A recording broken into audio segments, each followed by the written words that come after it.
Everyone, this is the second video lesson of the first week, and the second essential insight I had as a rookie teacher was that all of us have to be a techie a bit. But first, a little background. I started teaching 6 years ago, and it was mostly tutorship. I was helping pupils with their homework. Uh, uh, I would go to their houses, just work with their school program. Within a couple of months, I found adult students that actually I came to their offices, and we were working by books, Speak Out, English File, Cutting Edge. Um, and as a snowball, like after maybe 4 or 5 months, I had around 15 students. The word of mouth really worked. I found the office at Tehran University. Had some friends there, and was really good conditions. But then, due to some circumstances, I had to leave the place, and I didn't have any resources to rent an actual, big office.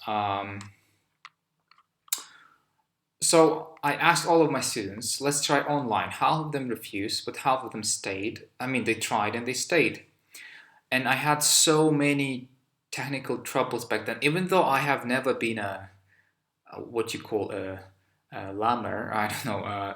So I knew how to use technology. It wasn't something that I found very difficult. Um, so it all came down to three essential things. Connection. Always be sure that you have a stable Wi-Fi connection, and just in case, you should always have a 4G phone connection on the phone, access to the internet. And some of the services do not allow you to connect to the internet through phone without paying extra charge for such ability. So just make sure that maybe you can buy a flash drive. Some of the services like Beeline, they have flash drive internet or something like this. Always have a plan B backup in case your Wi-Fi doesn't work. When you'll have first income and maybe you decide to invest, I would recommend working from co-working space. I'll explain later how to do it, like in co-working space, because there are a lot of people around who actually can help you. Because when I was teaching in Business Fabrica and when I was still working alone, there were like, well, maybe once a day, because I had less than everybody, everyone could hear them. They came to me and asked, "Hey, so do you teach online? Can we do that? Can you teach me here?" So co-working spaces is something that, and because you're teaching in the space, everybody can hear you, and they actually can hear maybe your perfect speech, or that you have they would guess that you have interesting lessons. Now, what about the video? Most of the laptops have cameras, so just make sure that it works properly. Clean it with a piece of cloth. Um, if you're using, there is one of the ways of teaching that you work with the materials on the laptop, but you call for the phone, because phones sometimes have better quality cameras. Like their front cameras are much better than the ones you have in the laptops. So if you have a very old laptop, just use your phone. Now the third, and I guess is the most important thing. Oh, by the way, about the video, you should always turn it on when you teach online, so the students it will be easier for them to, they will feel comfortable. They will not, the connection will be established much easier. Sometimes students don't turn their camera, and that's something you have to put up with. Yeah, sometimes you would speak to just to a voice, but your camera should be always and always on. Even if your student asks you to, no, it's okay, let's turn it off. It's just, he or she is being polite. But the video have to be on. Be careful with your gestures, where you look at. So it's just difficult in the beginning. Then, it's a normal conversation you have with the person. You would behave normally as you would behave in a normal conversation. I mean, you wouldn't stare, you know, at the corner of a laptop thinking of something else. So you would directly look at the camera. It is important because some students struggle with, they have a stereotype that if you work through Skype, there's no human touch. But there is. I mean, there is a camera, and if it's a good camera, if it's a phone camera or HD camera on the laptop, and they open it up at least half of the screen, like you're basically there in the room with them. And the third, which I said already, I'll repeat, the most important thing is your audio.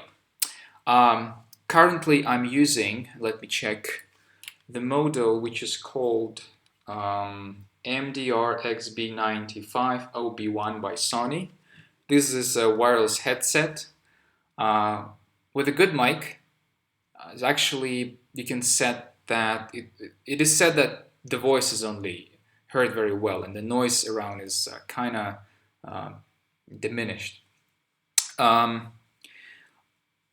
In the beginning I was using different earphones, and you know, I think it was like a year after, like a year of teaching online, when some of the students told me, or they recorded, I can't remember properly, but I remember that I heard myself and thought, oh my god, do I really have such bad mic? Because I never checked it. I thought, okay, students hear me, they understand me, what's the problem? But a good sound is much more important than a video, because you work with your voice. Even in an offline class, this is 90% of your work is your voice. So you should have a high quality. So don't get lazy and read the articles on what headset to use. I think gaming headsets are the best for connection. So they might be pricey, around from 20k to 30k, but once you make your first money, I really recommend you to invest in your headset. You know, it's just, this is a very bad impression when you have a bad quality of audio, and students will realize that, well, you know, it's just not quality enough. I can't hear my teacher's voice properly. I can't understand his intonations, pronunciations. Especially when you teach pronunciation without a good headset, without a good mic, will be very difficult to do. Also, you need to know how to, and for some of you, maybe it is, you know, 2 plus 2. This is like easy peasy. Anyway, you might not know how to do it. I will not have any, you know, stereotypes that everyone knows how to do it, but you have to know how to convert files to PDF from any form, from doc, from TXT, from images, because PDF is the type of file that is opened without being downloaded in any well, if you're sending the materials through email, it will be opened automatically inside the email. If you send the materials through Skype, it will be opened in the Skype. So PDF is just a common format, and you need to know how to convert it. And you actually don't need to install any applications for doing so, or use any websites. In each program, even in Word, there is a setting when you, for example, print the, you know, you press Ctrl P, you print the file, you just save it as PDF, or any presentation like PowerPoint. Yes, for example, you're making a presentation for a student and you trying to make it a cool animation and stuff, but it will not work because the student might open your presentation on the laptop, on the tablet, on the phone, and PDF is a format which is solid, you know, everything you put there, it will be seen as you intended it to be seen. So just, you need to know, you can Google that, you can ask me if you don't know, I'll help you. How to convert files, any file, how to save any files into PDF. You need to know how to work with Google Docs, obviously, because it is all saved online. And when we're gonna do the online teaching tools, we will show you how we use Google Docs in our school, because we use it as a hub for everything that students need. You know, like Skyeng, they have own platform, but it's very expensive. And if you want to work on yourself, you can have your own platform, but you can have Google Docs, which is if you design it well, it's basically your platform. You don't need some fancy buttons to make it work well.